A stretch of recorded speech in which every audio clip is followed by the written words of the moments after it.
Telangana auto కార్మికులకు సంబంధించి చాలా కాలంగా దీర్ఘకాలిక సమస్యలు ఉన్నమాట వాస్తవం. వాటిని గతంలో కూడా పరిష్కరిస్తామని చెప్పి దాని తదుపరి పని ఒత్తిళ్ల వల్ల మేము మళ్ళీ సమన్వయం కాకుండా పరిష్కారం కాలేదు.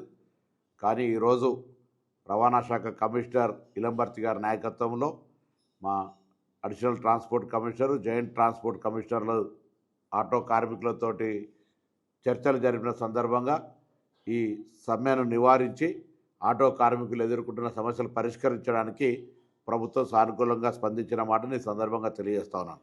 ముఖ్యంగా ఒక అపోహ తెలంగాణ ఆటో కార్మికులు యజమానుల మధ్యలో ఇబ్బంది కలిగింది. ఆర్టీసీ ఈవీ ఆటోలు కొంటుందనే ఒక దుష్ప్రచారం జరిగింది. అది అవాస్తవం. ఎక్కడ కూడా అటువంటి చర్చ కూడా జరగలేదు.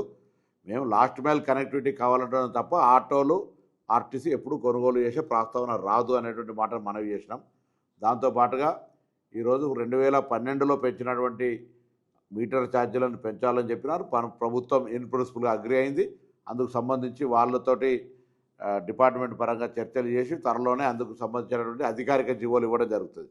దాంతోపాటుగా ఈరోజు హైదరాబాద్లో సంక్షేమ బోర్డును ఏర్పాటు చేయడానికి సంబంధించి కార్మిక శాఖతోటి దాని కొంత సెస్ రూపంలో దానికి సంబంధించిన కొంత రవాణా శాఖ, కార్మిక శాఖ కలిపి శాసనసభలో కొంత దానికి సంబంధించినటువంటి సవరణలు చేయాల్సినటువంటి దృష్ట్యా దాన్ని కూడా చేస్తామని ప్రభుత్వం తరఫున అంగీకరిస్తూ ఉన్నాం.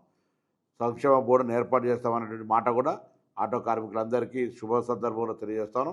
అదిగాక హైదరాబాదులో మరి రెట్రోఫిట్ కానీ కొత్తగా ఈవీ ఆటోలు కొనుక్కునే వాళ్ళకు 1,50,000 రూపాయల సబ్సిడీని ఇచ్చేటువంటి దాన్ని కూడా ఈ సందర్భంగా ప్రభుత్వం తరఫున వాళ్ళకు ప్రోత్సాహం ఇచ్చే కార్యక్రమం చేస్తాను. దాంతోపాటుగా మరి ఒక యాప్ ఉండాలి. ఏదైతే ఓలా, ఊబర్ లాగా ప్రభుత్వ యాప్ ఉండాలన్నారు. దానికి సంబంధించి ఐటీ శాఖతో సంప్రదింపులు చేసి తప్పకుండా ప్రభుత్వం తరఫున ఒక మరి యాప్ తెచ్చే విధంగా చర్యలు తీసుకోవడం జరుగుతుంది.